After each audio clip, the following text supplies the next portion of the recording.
দেব জন্ম 25 ডিসেম্বর 1982 সাল, বাংলা চলচ্চিত্র জগতের একজন অভিনেতা। তার আসল নাম দীপক অধিকারী, যদিও দেব নামে তিনি বাংলা সিনেমার দর্শকদের হৃদয়ে সুপরিচিত। তিনি অগ্নিশপথ সিনেমার মধ্য দিয়ে বাংলা সিনেমায় পদার্পণ করেন। তিনি বাংলা সিনেমার ও মারাঠি সিরিয়ালের অন্যতম সেরা অভিনেতা। শৈশব ও শিক্ষা। দেব মহিষাম নামক কেশপুরের এক ছোট্ট গ্রামে জন্মগ্রহণ করেন। তার পিতার নাম গুরু অধিকারী ও মাতার নাম মৌসুমী অধিকারী।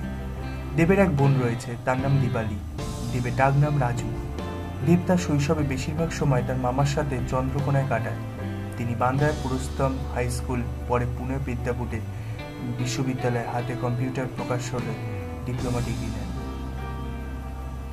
রাজনীতিতে দেব 2014 সালে লোকসভা নির্বাচনে ঘাটাল থেকে তৃণমূল কংগ্রেস হয়ে নির্বাচনে অংশগ্রহণ করেন।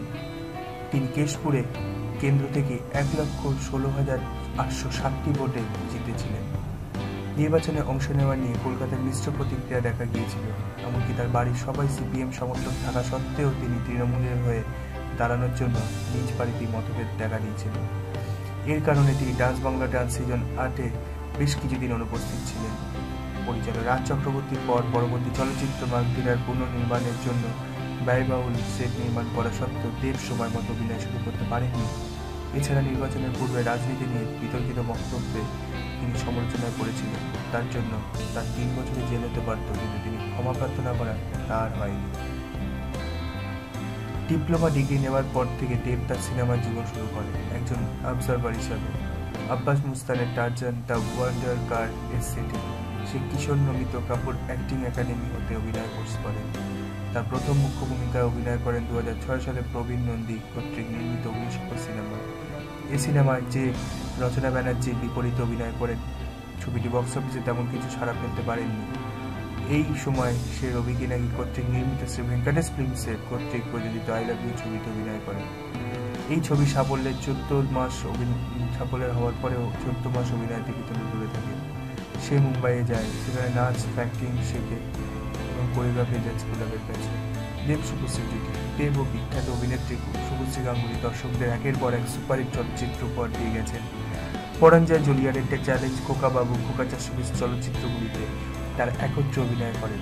তাদের সম্পর্ক বাস্তব জীবনে অত্যন্ত কাছের হয়ে পড়ে। তারা একে অপরকে ভালোবেসে ফেলে। দীর্ঘ 5 বছর পর প্রেমের পর বর্তমানে তাদের সম্পর্ক আগের মতো নেই, শুরু হচ্ছে শুধু বন্ধুত্বে।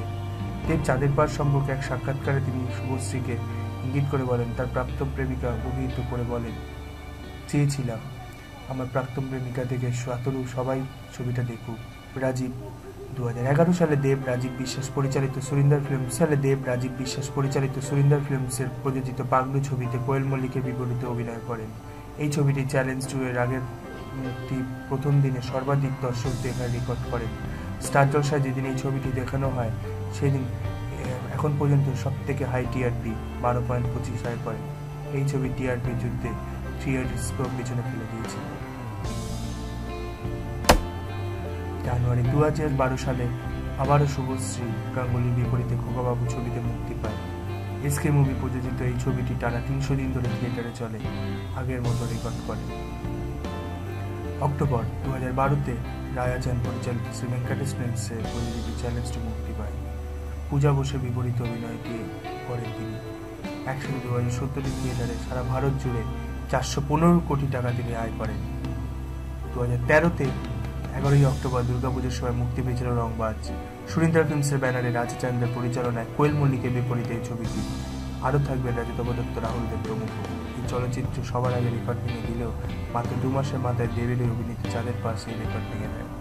ডিসেম্বর 13 সালে মুক্তি পায় বিভূতিভূষণ বন্দ্যোপাধ্যায় চাঁদের পাহাড় উপন্যাসের উপর ভিত্তি করে কমলেশ্বর মুখোপাধ্যায় পরিচালিত শ্রী ভেঙ্কটেশ ফিল্মসের ব্যানারে চাঁদের পাহাড় চলচ্চিত্র তৈরি হয়।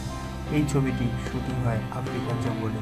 সিংহের মোকাবিলা, ব্ল্যাক মাম্বার মতো ভয়ানক সাপের সঙ্গে যুক্ত সবটাই আছে এই ছবিতে। এই ছবিটিও 2013 সালে রেকর্ড ভেঙে দেয়।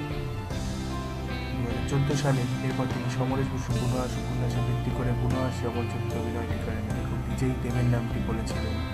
এছাড়া তিনি ভেঙ্কটেশ ফিল্মসের ব্যানারে মিমি চক্রবর্তীর বিপরীতে রাজ চক্রবর্তী পরিচালনায় যোদ্ধার শুটিংও করেছেন। টেলিভিশন 2011 সালে নভেম্বরে রাজ চক্রবর্তী পরিচালিত সুনন্দা টিভিতে সম্প্রচারিত ধারাবাহিক সবিনয় নিবেদনে অতিথি চরিত্রে অভিনয় করেন। দেব রোমিও চরিত্রে বহিঃপ্রকাশ ঘটান আমিও রোমিও। মঞ্চ: দেব নানা অনুষ্ঠানে করেছেন, বহু কনসার্টে অংশ নিয়েছেন। 2007 সালে তিনি বেঙ্গল ফিল্ম জার্নালিস্ট অ্যাসোসিয়েশনে আয়োজিত অনুষ্ঠানে পারফরমেন্স করেন। 2009 সালে তিনি ইটিভি বাংলায় প্রচারিত ইটিভি বাংলায় প্রথমবার অনুষ্ঠিত হয় অসাধারণ নাচ ছাড়াও মঞ্চে তিনি স্বতঃস্ফূর্ত। তিনি স্টার জলসা এন্টারটেনমেন্ট অ্যাওয়ার্ডে 2009 সালে এন্টারটেনমেন্ট, 2010 জি বাংলার গৌরব সম্মান 2011, স্টার জলসা এন্টারটেনমেন্ট 2011, জয় হিন্দ জয় জি বাংলার গৌরব সম্মান 2011 অনুষ্ঠানে তিনি পারফর্ম করেন। চলচ্চিত্রে অতিথি আবির্ভাব: দেব বহু চলচ্চিত্রে অতিথি চরিত্রে অভিনয় করেছেন।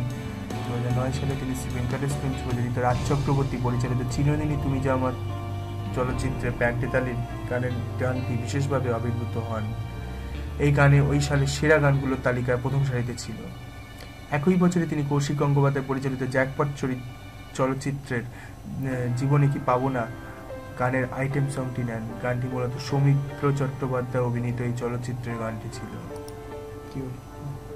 অভিনয় ছাড়াও বর্তমানে তিনি রিভেল আইটিসি লিমিটেড, রয়্যাল স্ট্যাক্স, সিকন, টিএমটি বার্স, ব্রেকফাস্ট বিস্কুট সহ বেশ কিছু ব্র্যান্ডের বিজ্ঞাপন করছেন। তিনি জলসা মুভিজের গ্ল্যামার ওয়ার্ল্ডের ব্র্যান্ড অ্যাম্বাসেডর। তিনি ডান্স বাংলা ডান্স সিজন 8-এর ক্যাপ্টেন ছিলেন। পূর্ব এই অনুষ্ঠানে মিঠুন চক্রবর্তী মহাগুরু হিসেবে ছিলেন। তিনি কলকাতার টাইমস 2013 সালের 25 জন আকাঙ্ক্ষিত ব্যক্তিত্বের প্রথম স্থান লাভ করেন। 2014 সালে তিনি মহানায়ক অ্যাওয়ার্ড। বিনোদন জগতের আরও খবর পেতে এই চ্যানেলটিকে প্লিজ আপনারা সাবস্ক্রাইব করুন।